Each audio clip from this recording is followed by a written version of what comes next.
Chers amis et chers amis des Yvelines, bonsoir. Il est 19h30. Comme chaque jour, nous balayons d'un regard les belles infos de notre département. 19h30, c'est donc le journal.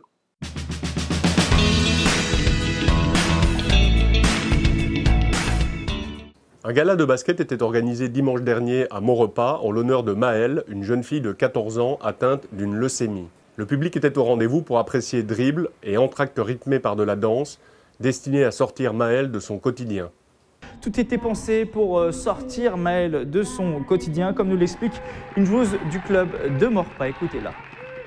Une journée festive et on a voulu associer ça avec une petite cagnotte, une petite entrée participative à partir de 1 euro, histoire que la somme qui sera récoltée, la famille pourra en disposer comme elle veut et vraiment les aider à passer des moments meilleurs dans cette épreuve qu'est la maladie. Le groupe projet du cyberespace de Rambouillet Territoire, constitué de 10 seniors de Saint-Arnoult en Yvelines, a réalisé un montage photo et vidéo qui retrace le parcours de la rivière Rémarde. Ils l'ont suivi depuis sa source jusqu'à la limite de la communauté d'agglomération de Rambouillet Territoire, un travail de longue haleine mené chaque mercredi depuis mai 2016. La Rémarde, petite rivière des Yvelines, affluent de l'Orge, prend sa source dans la commune de Sonchamp. Certains la situent dans les environs du lieu-dit le Four à Chaud, route de l'Étang d'Or dans la forêt de Rambouillet, et d'autres assurent que la source de cette rivière est située près du parc du château de Pinceloup, voire dans l'enceinte même de ce parc.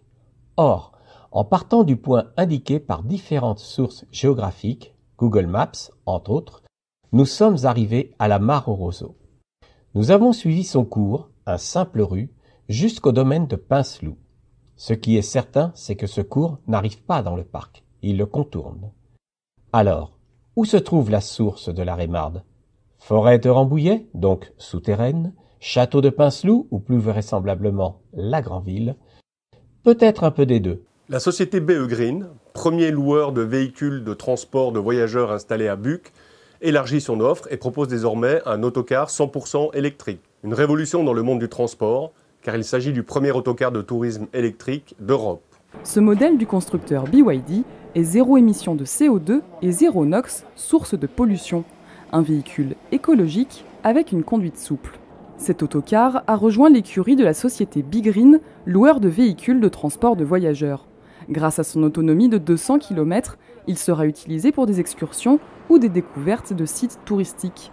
Il s'agit du premier de ce type en Europe. BeGreen se veut un modèle de transition énergétique. Le soleil sera toujours bien présent ce week-end, même s'il se voile un peu à partir de demain en fin de matinée. Mais surtout, les températures reviennent à des niveaux très supportables et la vigilance orange canicule est levée. Les maximales seront tout de même de 26 degrés samedi et de 24 degrés dimanche. Voilà, c'est la fin de cette édition, c'est aussi la fin de la semaine, donc 2 jours de break. Je vous souhaite à toutes et tous une excellente soirée, une belle nuit, et je vous fixe rendez-vous lundi, comme d'habitude, à 19h30, et nous allons toujours ensemble bien vivre les Yvelines.